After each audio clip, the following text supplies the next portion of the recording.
Hey, how's everybody doing? My name is Christian Wagner. I'm the Militant Thomist, and this is Scholastic Answers. So, I hope you all didn't forget about me, and if you're watching later, you have no idea what I'm talking about. But basically, child was born, 3 weeks ago, 3.5 weeks ago. So, I took some time off, and I thought it was only going to be like 2 weeks, but ended up taking a little bit more time than I thought I needed. But, it's whatever. Things happen. But I'm back. And upon coming back, I've decided to take a little bit of a pause on my Evolution of Catholic Dogma series. I will still be doing Saturday streams with Hassan. I still will be doing chill streams Thursday night for YouTube members. I will still be doing all of that. It's just a change in kind of my uh, series that I do a few videos on within the week.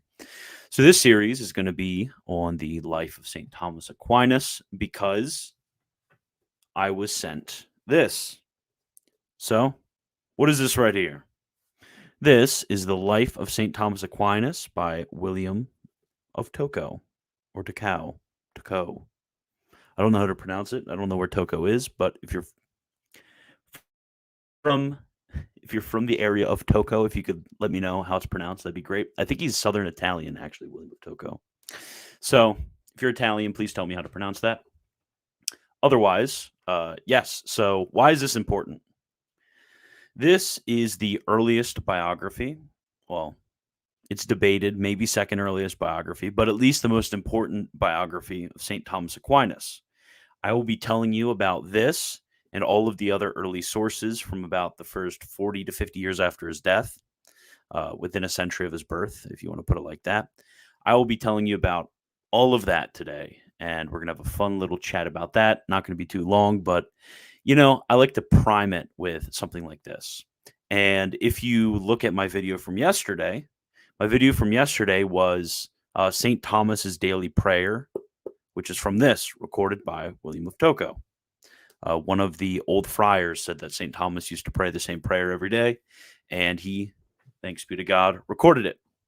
But before we begin, as always, if you like St. Thomas Aquinas, which I'm assuming if you're watching this, you're doing it because you like St. Thomas Aquinas, not because you don't like St. Thomas Aquinas, and would like to support the spreading of his doctrine in a non-cringe way, there's two things you can do. First, you become a patron. That would be great.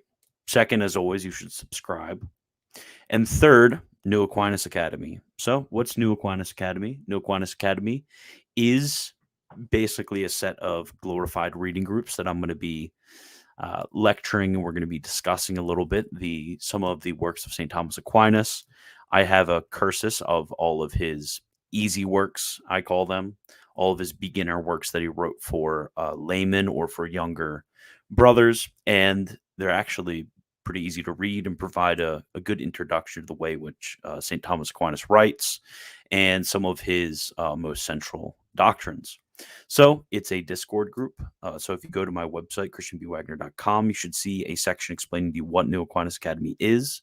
Or if you go to the description below, New Aquinas Academy Discord link right there. And the best part, completely free. I mean, if you'd like to give me money, go ahead. Won't stop you. But I want this to be something that I completely, out of the goodness of my heart, do. So there you go. Definitely check that out. If anything, you're just going to have a group which is discussing works of St. Thomas Aquinas. So if you don't feel like listening to me speak, at least you could just talk with other people about it. Okay, now let us begin. So who was our friend William? I'm just going to call him, actually, I'll call him Brother William. No, he was a priest, so Father William. So who was our friend Father William? Let me get my notes up. So he was a Dominican friar. He held some important positions actually within the Dominican order. He was an inquisitor because if you remember your history of the Dominican order, the Dominicans were known for being inquisitors, actually. They were known for prosecuting certain cases of heretics and of those who broke ecclesiastical law really in any ways. and they were really good at it. And they would also preach to convert heretics. This is something going all the way back to the life of Saint Dominic. This isn't some sort of later corruption upon the Dominican order. No, this is actually the center of the very Dominican charism, is the preservation of truth, whether it come through ecclesiastical prosecution, or whether it, well, prosecution within ecclesiastical law, or whether it comes through the convincing of preaching. So that was William de Tocco. That was his thing. He did inquisitorial work throughout his life, and he was about 20 years younger than St. Thomas. So that would have put him in his late 20s when St. Thomas died in 1274. So why do we care about William of Tocco, besides the fact that he wrote this work? Why did this work become so important? Well, it became so important because actually, Father William lived with St. Thomas Aquinas. Yeah, that's right. He lived with St. Thomas Aquinas for 2 years at the Dominican Priory at Naples. And this was, if you remember, 1274, Fossa Nova. That's where St. Thomas Aquinas died. So 1272 and 73, this is really the prime of St. Thomas's life. Because if you think about the work output of St. Thomas, he does his work, De Ante et Essentia, and also his commentary on the sentences, his bachelor commentaries, very early in life. I think both of those are from the 1250s. So he's doing those works early in his life. But over the span of his life, St. Thomas, he generally, you could just see it in his works. Like you see, not a thinker who maybe like somebody like St. Augustine, who was changing positions, going out of his way to change his mind on certain things due to debates that he had. Yes, St. Thomas, in a few isolated cases, did change positions he had. And he mentions where he changes his position. He'll talk about, as I thought one time in my life, is the general like introductory phrase. But he just gets deeper and he gets simpler. And what do I mean by simpler? I mean simpler not in the sense of like dumb simple, but in the sense of resolving all things to the most profound aspect or the most profound relation. That's what St. Thomas does throughout his life. So by 1272, 1273, St. Thomas, he's on fire. Let's just put it like that. He is at his best near the end of his life. He isn't like other thinkers who kind of peak in their, I don't know, about 10, 15 years after they enter professional life, and then kind of throughout the end of their life go downhill. This might have something to do with the fact that St. Thomas died in his late 40s, but he was on fire near the end of his life, and he was producing insane things. And insane, not in a bad sense, but insane, like insanely good. That's what he was doing near the end of his life. So this is when William de Tocco lived in the same priory at Naples as St. Thomas Aquinas. So there's no record of Father William being a close friend of St. Thomas or anything like an intimate student of St. Thomas Aquinas. It seems from the records that William didn't receive the higher education that would have been received by the intelligentsia of the order during the day. But, he lived in the same place as he did. So they had contact, they had plenty of contact.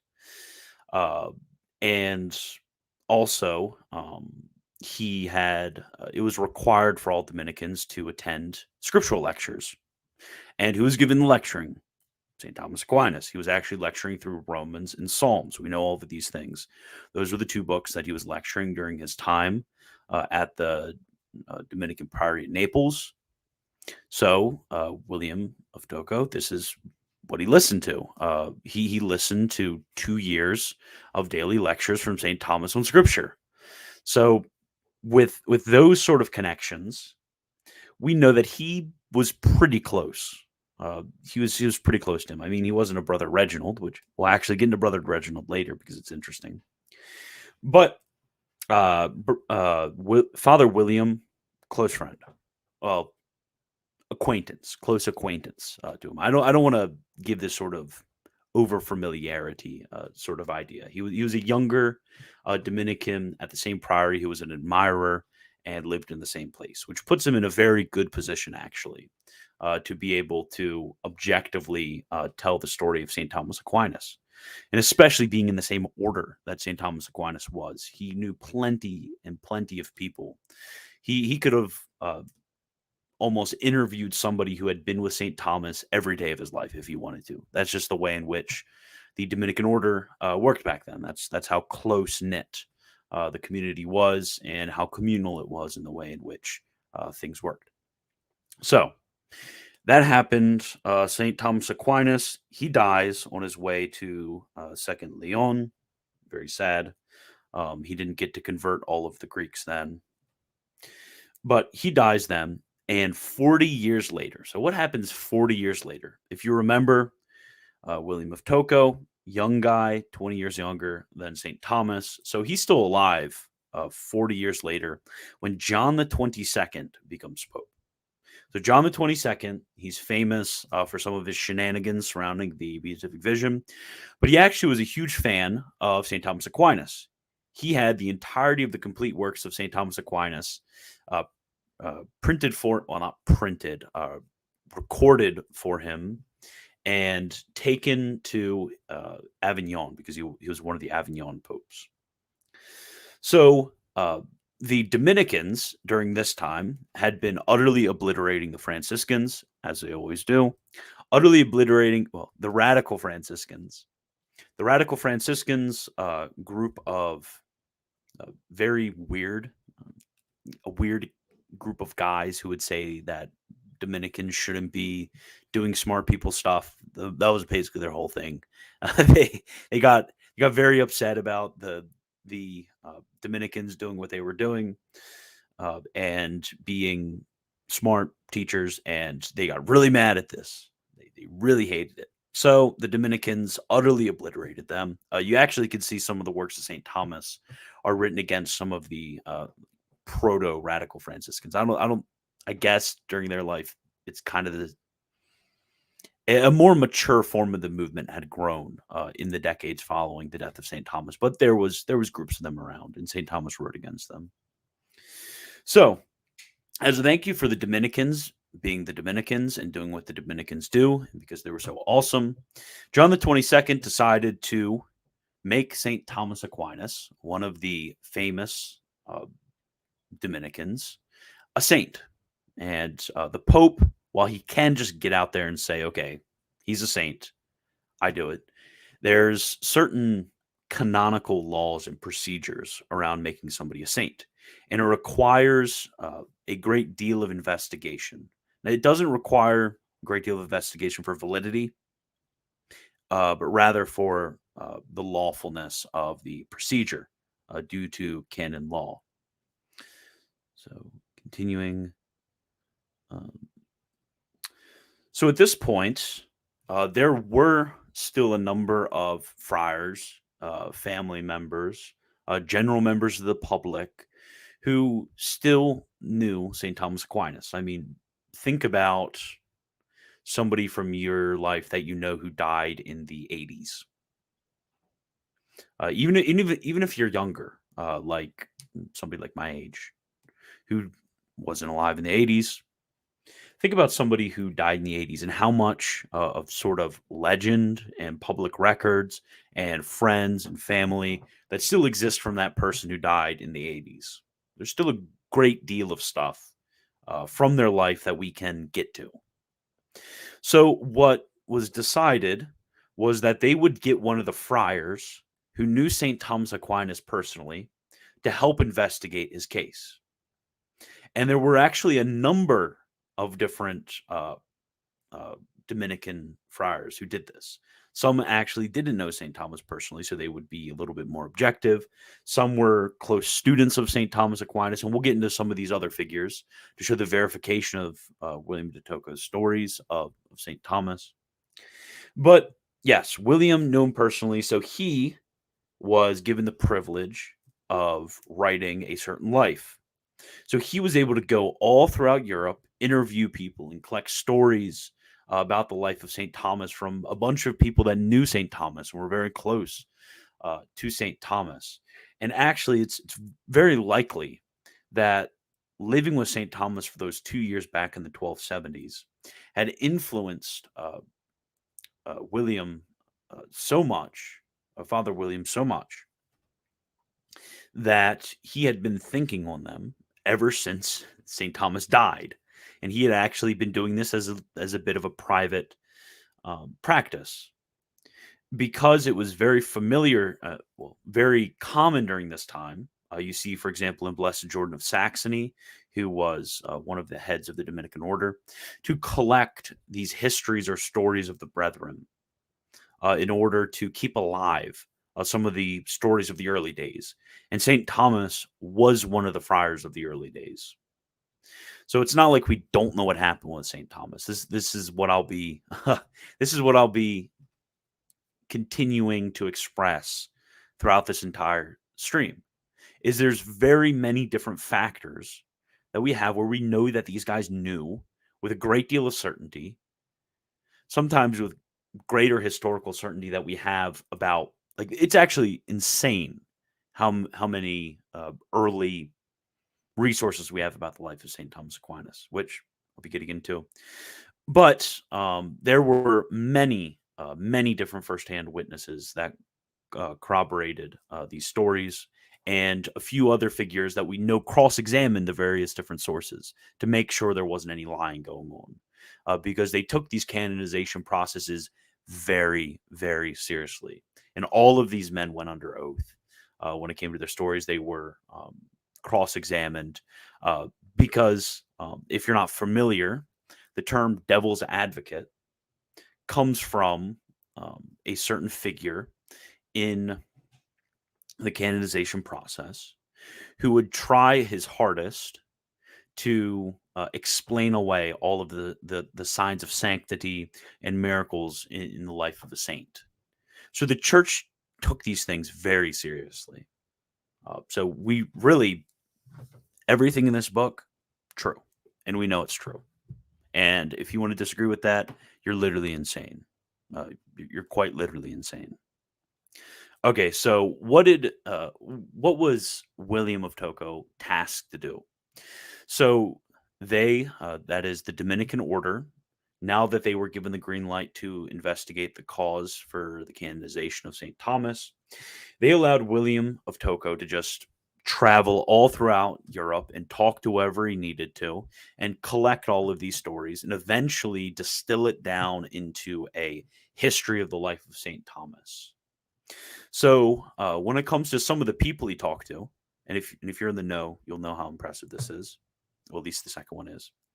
So he actually got to speak with some of the family of St. Thomas Aquinas. So he interviewed the niece of St. Thomas Aquinas, one of the daughters of one of his sisters, and a nephew of St. Thomas, the daughter of a different sister. So you have kind of these two streams talking about his uncle.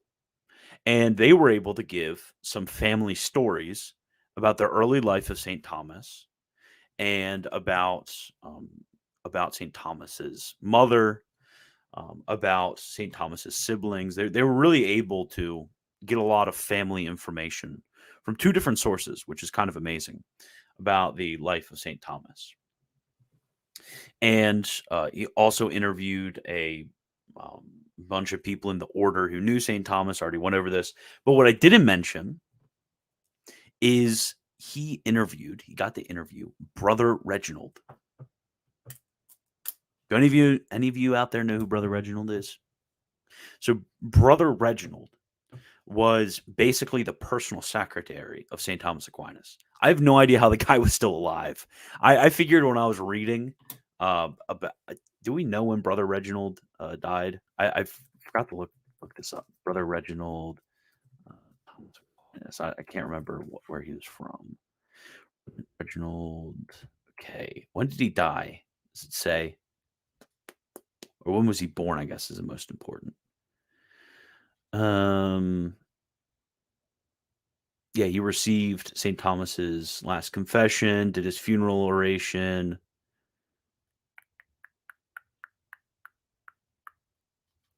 Yeah, I can't find. Uh, he died in the 1290s. So yeah, basically, Brother Reginald, he was by St. Thomas's side all the time. He gave some of the reports of St. Thomas's works. One of St. Thomas's works, the one I can think off the top of my head is the Compendium Theologiae, was written to Brother Reginald. So yeah, he was around. Brother Reginald was around St. Thomas basically all the time. I think there's a story where Brother Reginald like slept in the same room as St. Thomas throughout his whole life. The same cell, like, well, not the whole life, but until St. Thomas died. So yeah, they were really close. They were really close. So we have family members, we have secretary, we have multiple different close students of St. Thomas Aquinas, friends of St. Thomas Aquinas. Uh, Another one is Lord Bartholomew of Capua. He was a student of one of St. Thomas's closest students for 3 years at Naples. And then also a very interesting one is Brother Reginald went to Fossa Nova. So if you remember, I mentioned it earlier. Fossa Nova, that was the place where St. Thomas died. So many of the monks who were there that day, because if you remember, I think Fossa Nova is a Benedictine monastery. But if you remember about the way in which monasteries worked, especially back then, you don't leave your monastery your whole life. You just stay there. You have to get permission to leave, but otherwise, you just stay there. They're not like the Dominicans kind of get moved around a lot, but the Benedictines, they just show up, say, I want to stay here for the rest of my life. From that point to their death, basically their entire lives are just lived there. So they still had a lot of different monks who were still alive from the time St. Thomas died and watched him die and interacted with him up until his death and interacted with Brother Reginald and everyone else and saw the miracles that happened actually right after kind of during St. Thomas's death and right after St. Thomas's death. So he interviewed many of the monks of Fossa Nova. So, and that's kind of it about William of Tocco. But there are other figures who also wrote lives of St. Thomas. Because at this point, you're like, okay, yeah, this is a lot of an impressive grouping of sources and interviews that he did. But, couldn't Father William just make all this stuff up? Couldn't he have accepted bad stories just because badly witnessed two stories just because they kind of sounded cool and he wanted to write hagiography? Couldn't that have been the case? Well, I guess perhaps. I mean, you would be impugning the moral character of Father William, but it's entirely possible. But here is kind of the way we know that that's utterly false, because there are actually other accounts like Father William's from that era. So we have actually all of the minutes of the canonization of St. Thomas Aquinas, the inquiry process. We have all of the minutes from that. So we have all of the names of every single figure who came up to witness to some of the events of St. Thomas Aquinas. A lot of these different events also occur in this book. So we can cross-reference with the minutes of the canonization. There was another work written by Bernard Gui. I don't know if I'm pronouncing that right, but he was a student of the Dominican order in the 1270s. So maybe, but probably not, knew St. Thomas personally. And he was a professional historian of the Dominican order. He wrote a lot of different historical works. He was a famous inquisitor. And he was tasked with making sure he went through all of the material which was present at the canonization in Father William's work and the other works which were written at this time. He made sure he had to sift through all of the material to make sure this wasn't made up. That was a huge concern is making sure that if something could be false, that we would get rid of it. But if something is well witnessed to by a lot of different figures, then we can let it go through. And there was another personal history which was written by Peter Kalo. I don't know if I'm pronouncing his name right. Kalo. This was probably written in the first decade of the 14th century. So this was a little bit closer to the life of St. Thomas. The others were written in the second decade, or and then some accounts up to the third decade. But that was another really early one, which was done. So also, there were general Dominican histories, which were written at this time. If you know about the lives of the brethren, I'm trying to remember other histories, but there were a lot of different histories of the Dominican order, which were written during this time. It was a very popular genre to write. And there was actually a very important one written by Talome of Luca. I think I'm pronouncing that right. And it dedicated 15 chapters to the life of St. Thomas.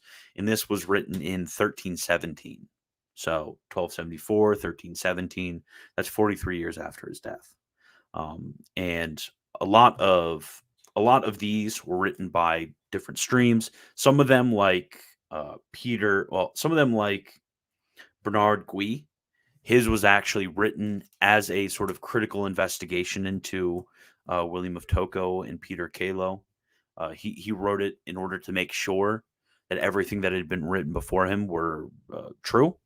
So if there was anything which was false, he would have erased it, or if there's anything where he was able to find that it was inadequately based in reality, he would have gotten rid of it. So we have multiple different witnesses who are drawing, some of them on the same sources, some of them with different sources, and getting the same stories and being very clear about what they're saying. The minutes of the canonization are very clear.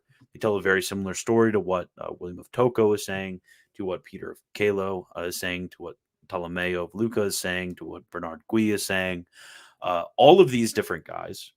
Plus, you have a proliferation of histories which are written in the rest of the 14th century, because these are just the earliest ones that we have near the time of the canonization. So these were regarded as the best because they were the newest. But there's other ones which synthesized all of this material and made sure it did an even more extensive investigation to firsthand accounts or other written material. Then also a full sort of understanding of the writings of St. Thomas. So basically, all this to say is that this work, William of Tocco, and all of the stuff I'm going to tell you about this work are true. It is so true.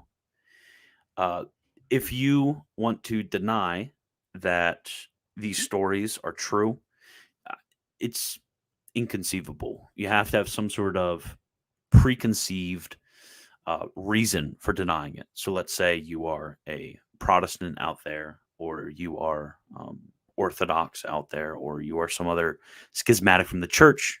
It would make sense why you wouldn't want this being true. But, it's just unquestionably true. You can be more sure about the stories in this book than you can about stories from your grandparents' youth or whatever it may be that they tell you. This is one of the most well-documented canonization processes of the medieval world, for sure. Probably the best. Is this the same brother Reginald that was alive with Blessed George of Saxony? I believe so. You would have to ask Calder. He would know better than me. But yeah, I think so. Okay. So that's all I have. Don't see any other questions. Thank you. God bless. Make sure you look out for the next video.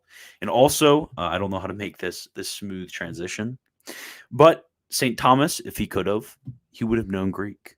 So all of you out there should also know Greek. So if you want to learn Greek, go to fluentgreeknt.com. Use the code militant, 20% off.